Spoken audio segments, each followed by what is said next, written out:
What about with like prospecting and with procurement? Was there like something that you had to learn the hard way? Those two things that reps have to do? Absolutely. There have been times in my career, I think now, if you give me a list of, okay, Kevin, these are the 20 accounts that you need to go sell to, I like really understand how to go research those companies, how to find out who the decision makers are, how to find out where there's overlap between what I'm trying to sell and what they're doing, and at least then have a hypothesis of how to go attack those. Even 5 to 7 years ago, I wasn't as good at that. I think when I was at Google, I sort of started to realize, I think that's when I realized there was a gap there, that every other person that was on my team had done that stuff a million times and I hadn't. And I knew that I was better than them at some things. I was better at talking to customers. I was better at being empathetic. I was better at talking to technical decision makers. Like, I was better at all these things.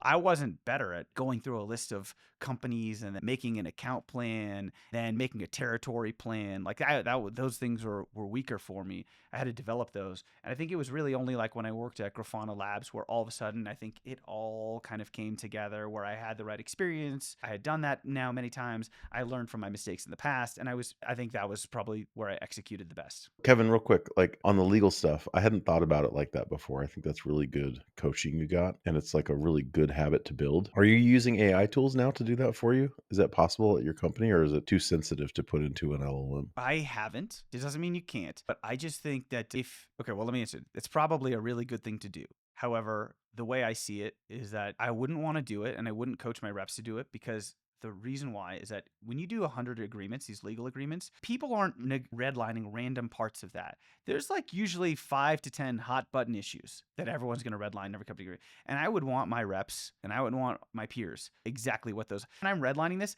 my eyes just immediately go to like, what are the hot button issues? Okay, indemnification, net payment terms, source code access, right? Like all this stuff. And so it actually doesn't take me that long anymore to go through the contracts.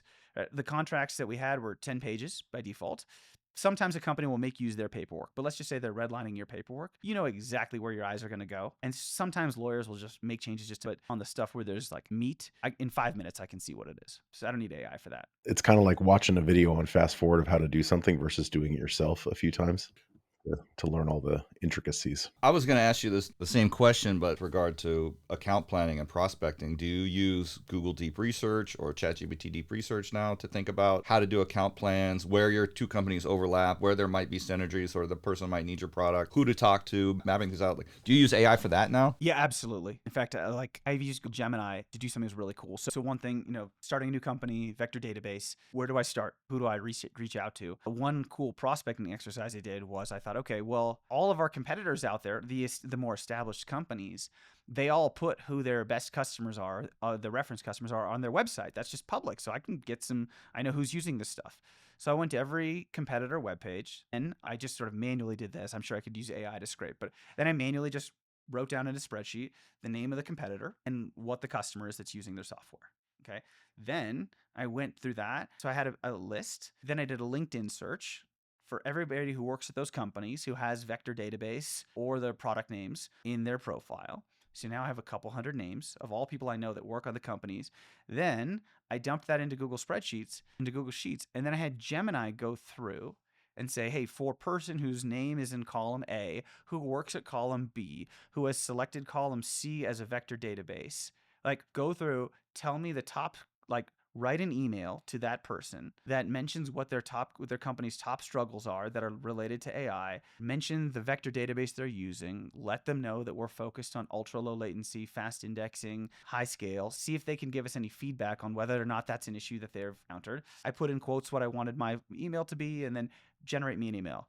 And it was amazing. Now, I didn't even use the final output. I would go through and change it because I didn't feel comfortable like just sending some AI generated slop because I get way too much of that sent to me. So I would go through and make it my own to just like remove the writer's block of getting from like 0 to 70% was just such a huge gain of efficiency. That was an awesome experience. So I think I use AI a lot when it comes to prospecting. I think you have to be careful because like I get a lot of just cold outbound research, outbound to me, all AI generated. And Yeah, you can tell it's AI generated and it's like, ugh, delete. it's just gross, right?